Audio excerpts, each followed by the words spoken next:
We've got COVID, rent, mortgages, financing, and updates.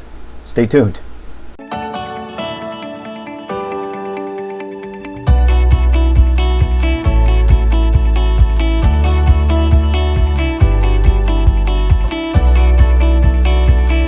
It's Jeremy Johnson with the Indy Investment Group.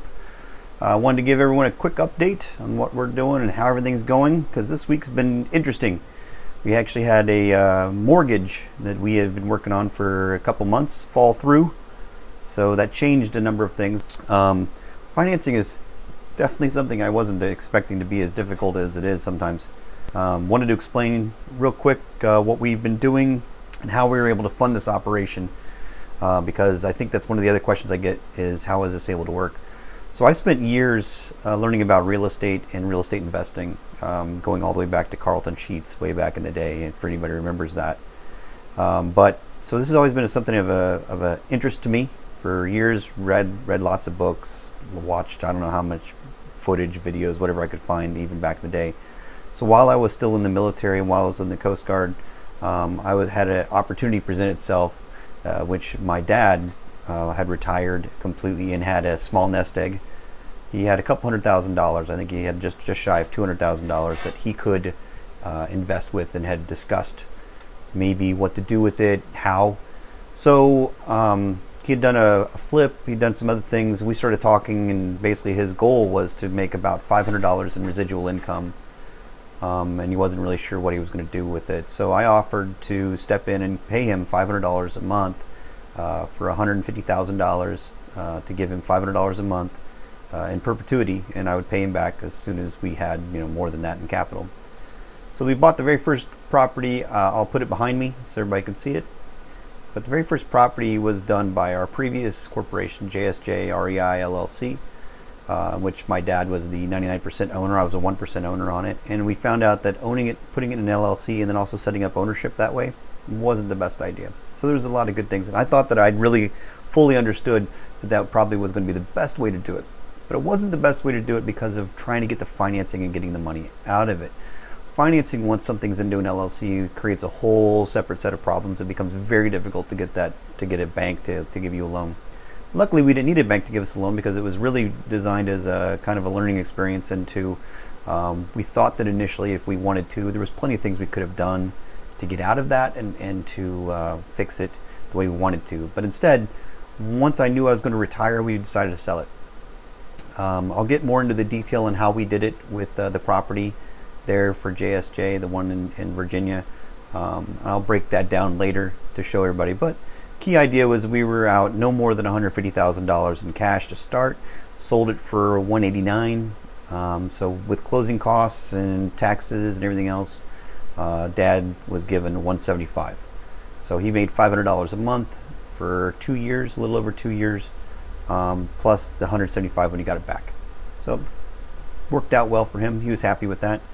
So then knew he wanted to go forward with investing with real estate here, and this is what I want to do full time, is to basically make investors money in real estate. Now I'm going to make me some money too, but I'm going to be making my investors a lot more money than I make myself. And that's true still.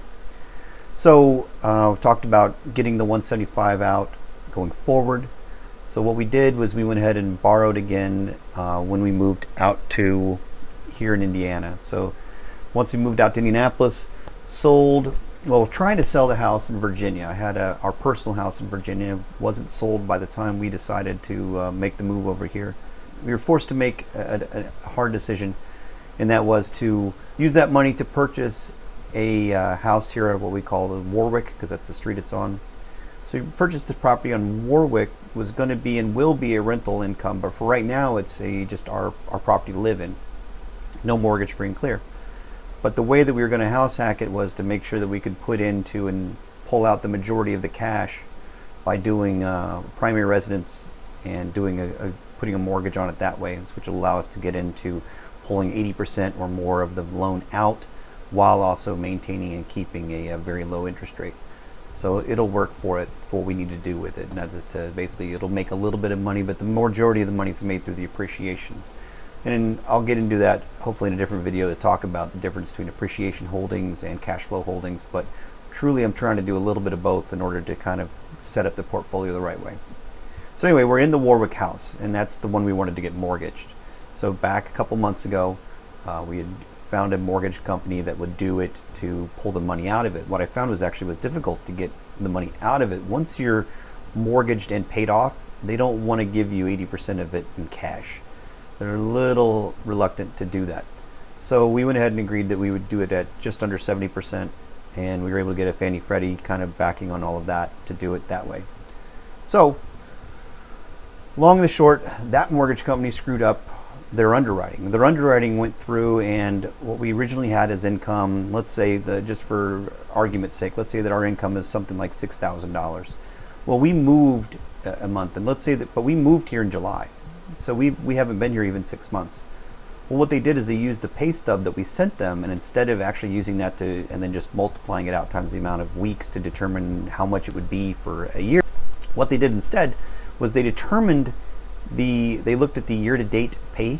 So they looked at your year-to-date pay and divided it by the date, which would be a good way to average out how much you've made throughout the year. But when you've only been here since July, it ends up being not even close to the amount you should be making. The loan officer didn't catch it, the underwriter didn't catch it until I brought it up, because they said, well, there's a little problem with your income to debt ratio, which seemed bizarre to me because there is no other debt. We have no debts. We have car loans, that's it. Nothing that should have been enough to kill a mortgage.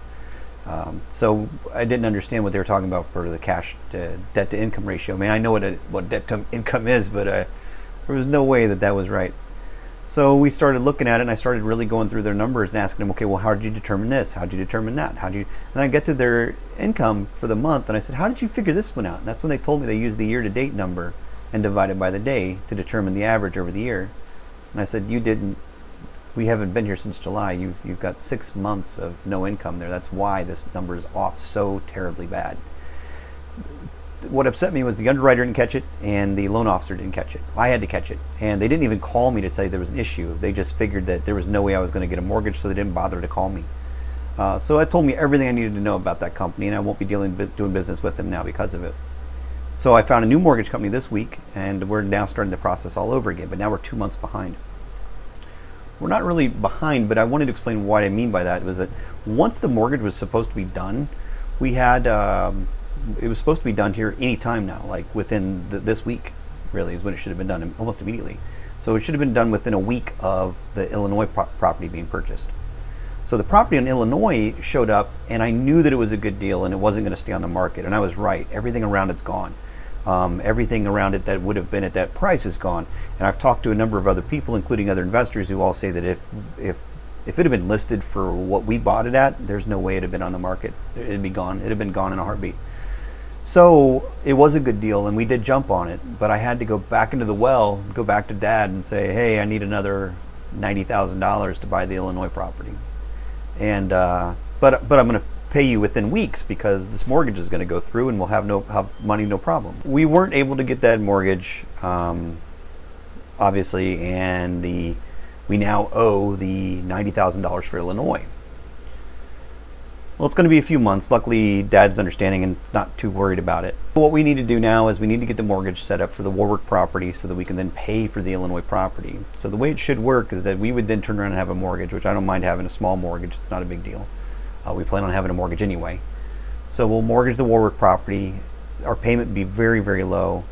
And then we'll take that money and we're going to pay off the Illinois property. Dad will be paid off. So then the Illinois property will be owned free and clear. So our goal would be to do the renovations with the Illinois property and have tenants into it by March. And then at which point we'll be able to then go to either a hard money lender or to a different lender, because we should be able to at least put up a short-term loan on the Illinois property. And then hopefully the following year, because it needs to season for a year, following year we should be able to put a mortgage on it, a 70% loan to values, traditional multifamily kind of loan. So point is that that's how we're funding everything. We funded everything from one initial deal, took that money, and then have been rolling it and still dealing with it as we go forward. So I wanted to show that's where the money started from. I am lucky that it went the way it did. I am very lucky that I have an investor, my dad, who believes in me and will continue to invest with me. Not everybody has that, and I understand that. My dad trusts me implicitly, and the reason why is because he told me that if I lost all the money, he'd move in with me, and that ain't going to happen. So, for the sake of my marriage and my sanity, that will never happen. Which leads me into taking care of your investors. Once you're doing this, you are going to at some point in time be out of capital or running out of capital or capital tight or however you want to look at it. So you're going to have to work with investors. I hear this on and see this and read this about this all the time from other investors, that it is paramount that you are looking into and finding people who believe in you and people who are willing to invest with you. So you have to pay them first. I honestly don't look at making very much money on the initial investments for years, and I mean it. We will make a little bit, but it's a long-term goal and a long play for us, because I want to make sure that we're taking care of the investors first, and that we are in fact making a little bit of money, because I have to make a living on something. But I don't plan on really making a lot of money off of each of these houses. The majority of what I'm doing is going to be paying other people. Once Warwick is rented, it won't clear a whole lot, but it'll make a lot of equity down the road.